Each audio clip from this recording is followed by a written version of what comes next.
good morning, Brew crew. Can't you just smell the aroma of back to school? Well, that's because it is that time of year. It is back to school for thousands and thousands of kids all over the country, more like millions of kids. Well, back here in Laredo, school is getting ready to start. By the time you watch this episode, it could have already started, and it definitely is a time that could be very anxious for parents as well as students. So that's why in this morning's episode of Morning Brew, we really wanted to focus on kind of, making you feel a little bit more comfortable about a couple of different subjects. So this morning, we not only have one person from Laredo I.S.D, one director, we've got three directors that have come join us to talk to us about different things that we thought were important for parents and students to know. So we're going to get started first off with our first guest, Dr. Oscar Perez. He is the Executive Director for Safety and Health Occupational Support Services. I don't know if I kind of strung those words together, and I apologize for that. You've got a really long title, but basically,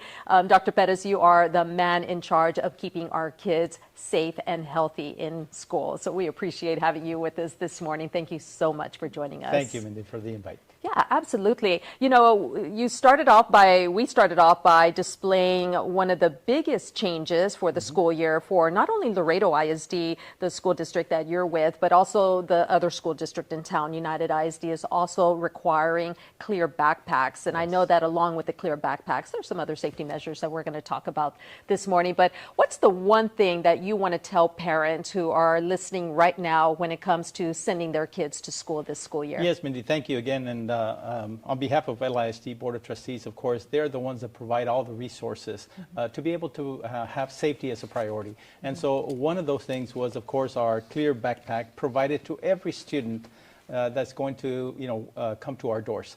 And so during registration, during scheduled pickup, every student is able to pick up these backpacks. And of course, they're clear so that it can be easier for us to identify any type of illegal weapons that may be brought in. And so we let the parents know that besides this preventive measure, I think one of the most important measures that we are taking is that we do have a police officer assigned at every campus. So that, again, I want to assure the parents that we're taking all the preventive measures necessary to keep safety as a priority across our campuses, across our district, and of course, every single day. Okay. Let's unpack all of that. Yes. I want to talk a little bit about the clear backpacks because this seems like it just, it came about not only from Laredo I.S.D, but several school districts across the state. Is this something that was kind of spoken about at a state level or a national level, that this was the way that school districts needed to go so that you all can just really take a look at what's inside of backpacks? Yes, of course, Mindy. And of course, we need to consider and take all the ideas from our community and of course from what we hear across the state, but this is just another measure that we can probably move forward on. It's doable to be able to provide a Chromebook to every student, and of course with that, we said, well, why not include a backpack? And so yes, our Board of Trustees was very supportive in making sure that we did provide one for every student, so we can require that they bring in a clear backpack as opposed to another type of backpack. Right, and one that can conceal things that we don't want kids to have on campus. Now, we did want to mention that you all are allowing a little personal baggie of a certain size that can go in there for some personal items, correct? That is correct, Mindy. Yes, and of course, we're promoting all that. We have flyers. We have it on our website. We advise our parents and our community, what preventive measures we're taking so that our students will feel safe, because our most important, of course, goal is to make sure that they have instruction, quality instruction provided by our trained teachers, and be able to have that instructional time appropriate for them to be learning. Right, absolutely. Let's talk a little bit about officers on campus. You mentioned that there's going to be one police officer on every campus. Does that include the elementary campuses as well? It includes all campuses. Again, this is a requirement by House Bill 3, and so we have a police officer assigned to every campus. Aside from that, we do have a security guard at the elementary, and we have several security guards at the secondary level.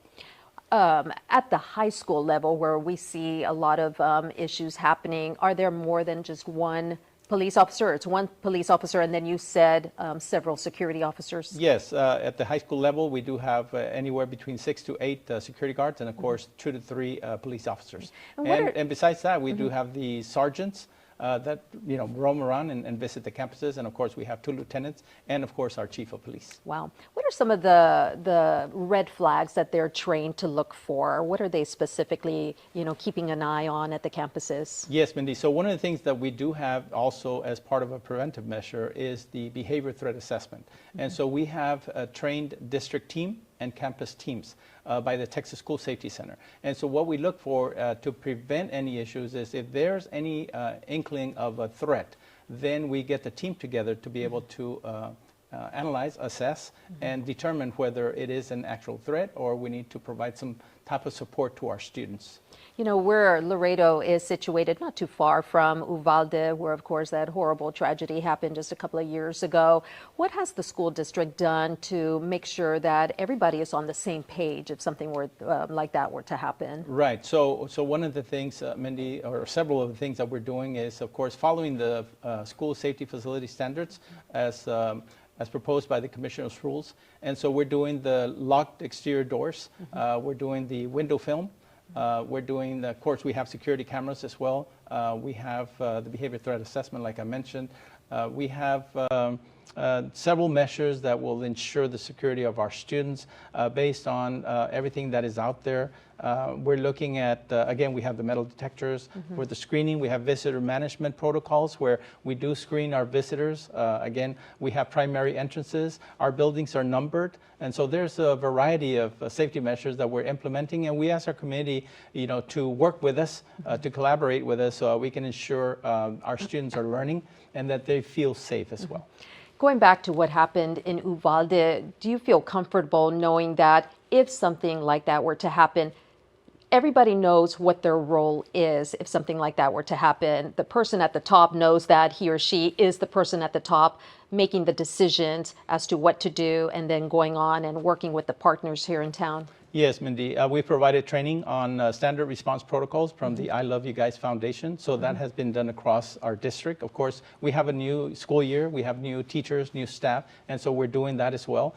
We do have an emergency operation plan. And in our emergency operation plan, it indicates the chain of command as to who makes the final determination. And that's indicated there. And of course, we do have the training. We are part of the NIMS training as well and command center.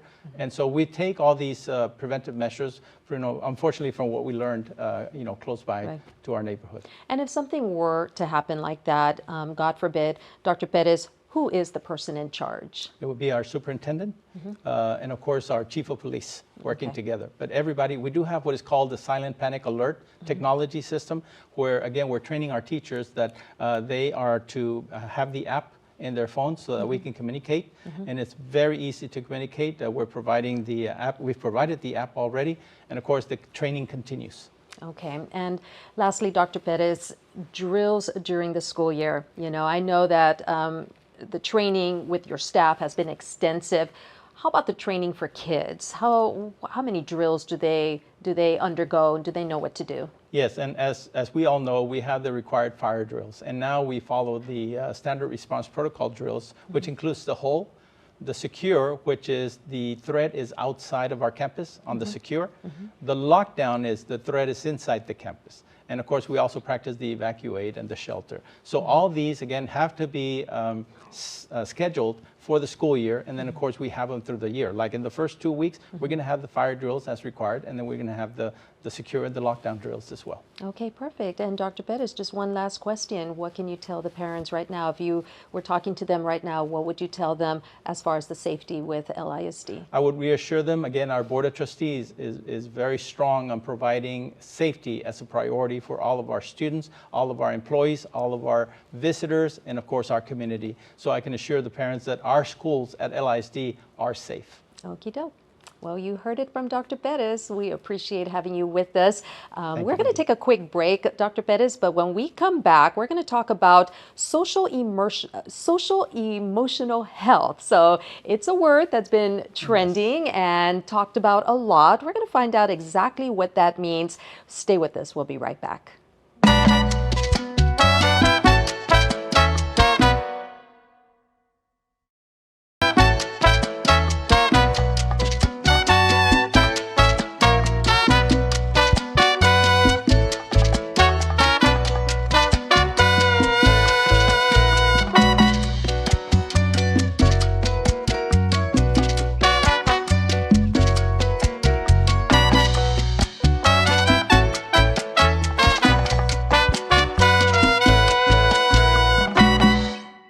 Welcome back, everybody. Thank you so much for sticking around with us. We are talking everything about back to school, the ABCs and 1, 2, 3s. Just a little bit ago, before we took a quick break, we heard from Dr. Oscar Perez. We were talking about everything safety, the safety measures that are implemented at Laredo I.S.D, making sure that our kiddos are safe and sound when they are learning in school. And now we're going to tackle another topic, a really important topic. We're talking about social emotional health. So it's kind of like a new word. Haven't quite heard it phrased like that. But we're with the Director of Guidance and Counseling for Laredo I.S.D, Miss Cindy Dominguez. Thank you so much for joining us. So let's talk a little bit about what social emotional health is. Yes, so this is something that came about specifically with that name, the social emotional wellness or health, after the pandemic. So we were secluded, we were quarantined for a while. So there was a shift in mentality and the way that we handle social situations. So what social emotional wellness or health means is becoming aware of how you feel in a social place, or how does the being socialization impacts how you function. And so you have people that are introverts, maybe they weren't before, and then they like being at home, so they're struggling now to transition from being, in small groups to bigger groups. So so that's really in a nutshell what it is. It's becoming aware of how you feel emotionally in social situations. Okay. How do you determine which child is having issues or problems? Are there red flags? Is it, obvious to teachers, to counselors, or do you really have to dig deep to see if there is a child that is having some issues? It varies. There's some that right away you can see that they're secluded, that they're not socializing with people, not fitting in, right? And then there's some that they're okay, and then it's a lot of observation. So teachers are the ones that easily notice it the most, because you have a student that's participating all the time, and then all of a sudden they don't want to raise their hand anymore, or you see them in the playground and they're not together with their friends anymore, or a middle school where they loved band, and then they're like, please get me out.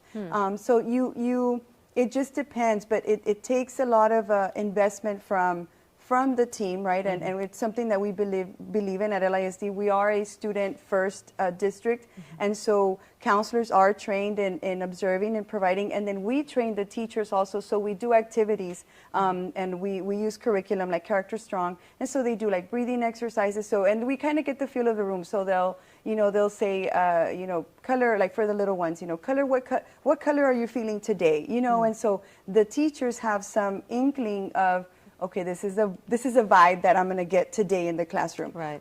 It's seasonal also. It varies. Sometimes it's just, when it's the fall, the nights are longer. You have students that have lost loved ones, and December comes along, and it's a little tougher.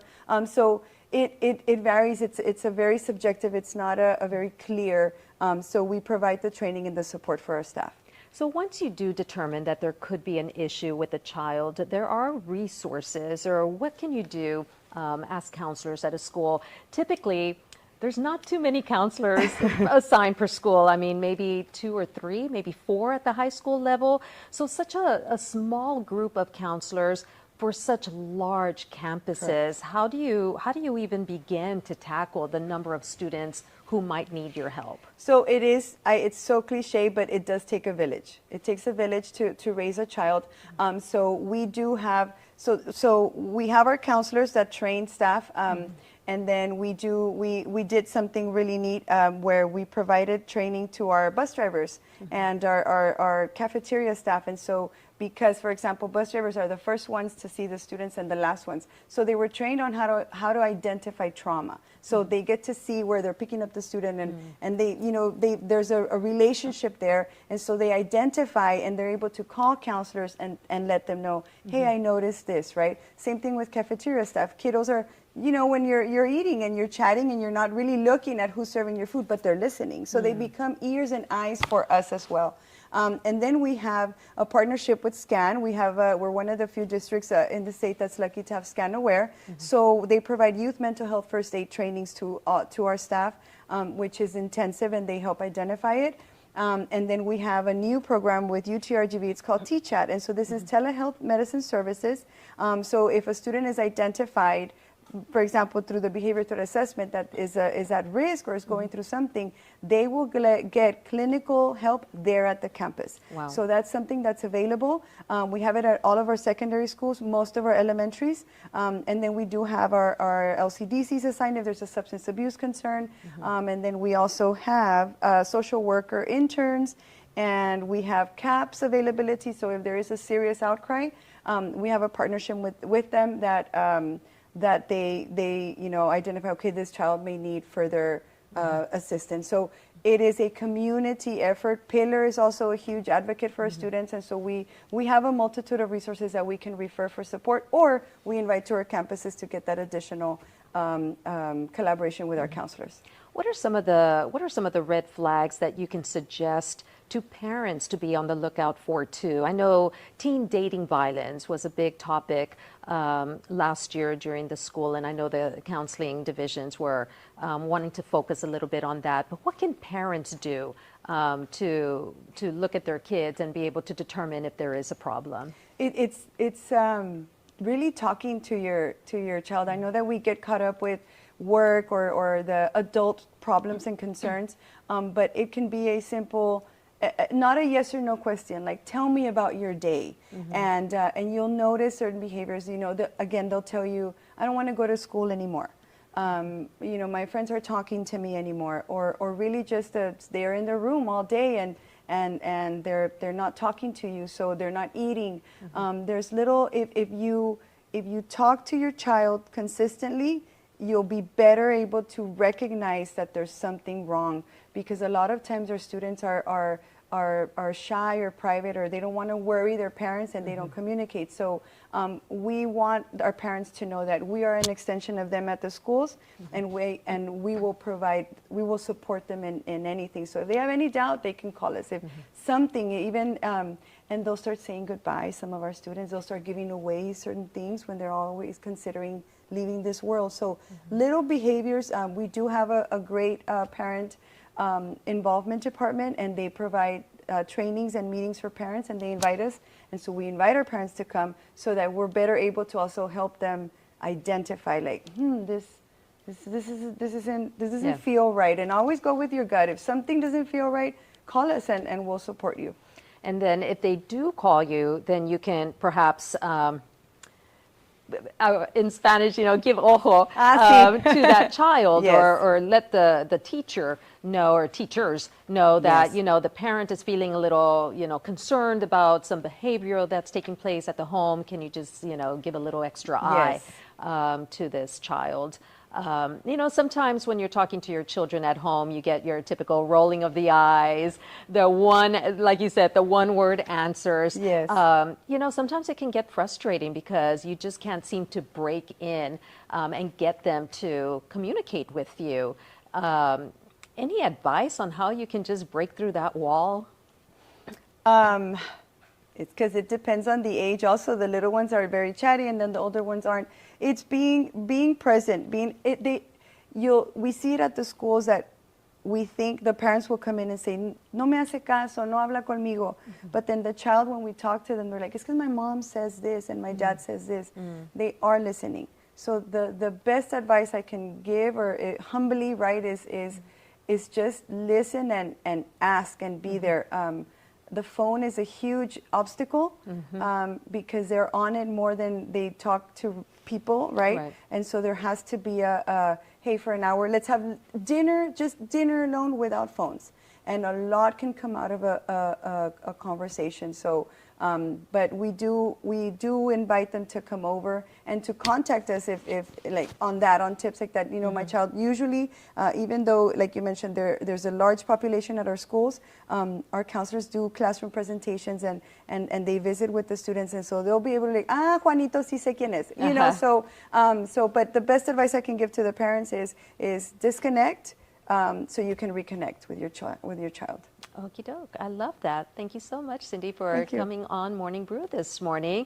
Some good tips there that I'm sure are going to be very useful for our parents who are watching right now. We're going to take another quick break. When we come back, we're going to talk about a really interesting thing, something that I'm a little jealous about because back in the day, you graduated from high school and you just walked out with a diploma. Well, guess what? Now you can walk out with a lot more than that. So we're going to talk about that when we come back.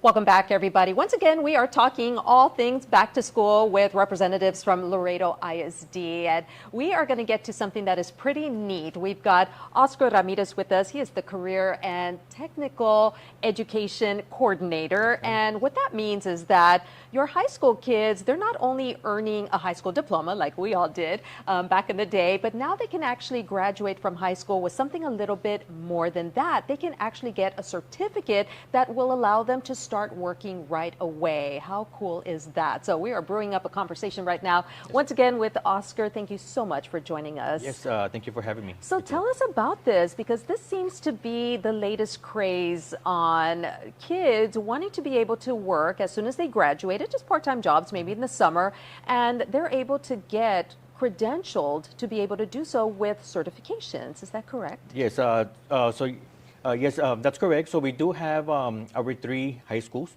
you know, Martin, Nixon, and Cigarroa. But at the same time, we also have 7 specialty schools. Wow. Within those specialty schools, our students can take college credit classes, but they also have the opportunity to get an associate's degree within those schools. Our certifications are industry-based certifications that are approved by, by TEA. Those certifications are also Texas workforce certifications, and they're also certifications that our industry partners ask us to give our students so they can be job ready by the time they graduate from high school. So there's actually input then from the industries here in Laredo of what our industries are looking for, what kind of workforce they're needing. Yes, of course. So we do meet a lot with our advisory boards. We do go to VITA, we do go to HVAC advisory boards, LC advisory boards, the Texas Workforce Advisory Boards, and they let us know what industry needs so we can help our students be better prepared by the time they graduate from high school. So let's talk a little bit about some of the industries that kids can get certified to be able to do. What are some of the more common ones that you see kids are interested in? Well, so this year what we did is that we actually took a survey of our middle school students. And the reason why we took a survey of our middle school students is because we need to know what our students like, so by the time they get to high school, they can stick to one career path. At L.I.S.D, we do have 26 programs of study. In those programs of study, each one has a certification, has college credit classes in some of them, and of course we also have internships aligned. So some of the most popular, we did have audio and video, we have commercial photography, we have law enforcement, we have construction, we also have our dental assistants, and of course we just got some new labs there. We just introduced 3 new certifications. Those 3 certifications are sports officiating. Our athletics department reached out to us and told us, hey, we don't have referees. Yeah, there's definitely a shortage across the state also on that. Yes, so we partnered up with Laredo College, and now we're offering our students sports officiating through TASO, which is the Texas Association of Sports Officiating. So it's an actual certificate. Our students can start working and, of course, make that extra money. We also have our certified personal trainer, Wow. which is through NASM. It's the National Academy of Sports Medicine. And we also introduced our CDO truck driving licenses to our students. We had a pilot at Martin High School, but now we're wanting to bring it to all 3 high schools. Wow. So these are certifications that they're actual certifications from accredited schools. So our students are able to have a job as soon as they graduate from high school and make a little bit of extra money. Yeah, absolutely. And even, in the summers, in between college, what a great way to earn some money and actually be trained to do so. We have such a shortage in industries nowadays, especially after COVID, when there's just a lack of folks working out there. So why not get our kids ready to do so? So what do kids, if they're interested in doing these, is it leaving their campus to do these, or are they campus based, or how do you go about doing that? So we do have 7 specialty schools. Every year our students apply to our specialty schools. All they have to do is sign up. All they have to do is just do the application. It's a very simple application process. All they have to do is just a resume and a survey, and a resume and an essay. Okay. We don't look at grades. We don't look at anything else. Every single student has the opportunity to take or to come into one of these early colleges. Some of them, yes, they will be earning their associate's degree. If for whatever reason they do not earn an associate's degree, they still have the opportunity to earn a certificate. So because there are specialty schools that will have to go to that specialty school, Right. so they will graduate from that school, and they'll be able to get their certifications from there. And I do want to make the distinction, the certification to be able to work and be skilled in one of the industries that you all provide, but also an actual associate's degree from an accredited college, of course, or university. You've got the early college program as well. And when a student decides to opt for that option, that's 2 years off of college that is being paid for by the school district. What a savings for parents. Yes. So we have a certification. We do have a certificate, and then of course we do have the associate's degree. Now, everybody always have the misconception that you're going into construction, you're going to be working out in the sun. So we do have HVAC. We do have our new program at Cigarroa High School, which is our construction management. So we're not only building a student how to work, but we're allowing them to become the manager. Wow. So with that program, our student can get their HVAC certificate. They can go ahead and get their construction manager certificate. And if they're able to earn their associate's degree in construction management. In that which is program. something that everybody needs. I know Laredo is growing. So these are certificates that students can actually put to use. Yeah, that just sounds amazing. You are creating the workforce while these kids are still in high school. Yes. And, with the shortage that we have, like you said, in so many different industries, I know truck driving has seen just a huge decline of drivers out there. They are always hiring, and construction as well. So what a great program that you're offering there. As far as kids being able to balance, though, this lifestyle or these extra courses with their academics, they still have to pass a STAR test. They still have to, they still have to get their high school diploma. How are they able to balance it? Yeah, so it's very important for them to pass their TSI, and we start offering their TSI test early. They do have final exams. They are in band. They are in football. They can still have fun. Yes. So we do not shy away from the high school life. Okay. The high school life is still there. Yes, our students do need to concentrate just a little bit more in a class, but that's normal for any career or college class. But our students are ready. They're prepared. We are starting our students earlier. We're actually meeting with elementary counselors, middle school counselors, Wow. and we're actually bringing them into the high school so they can see the different opportunities that we have at the high school level. In that way, they can start molding our students and getting our students prepared. So by the time they get to high school, they're able to handle all these classes. Yeah, and they already know, what their interest is Yes. and kind of what direction they want to take. Well, that sounds really great. Thank you so much for joining us this morning. What a Sure, great thank you. program. What a great thing that y'all are doing there with the kids, because you thank you. can't ever do too much to get them ready for the real world. No, yes, we're While trying to still get them having ready. a little bit of fun in school as well. So thank you. Appreciate having you with us, Mr. Ramirez. And with that, that is the end of this issue or this episode of Morning Brew. We truly hope that our three guests today were able to just lower the anxiety level just a little bit more for parents of Laredo I.S.D students. Make sure to tune in next week for another episode of Morning Brew.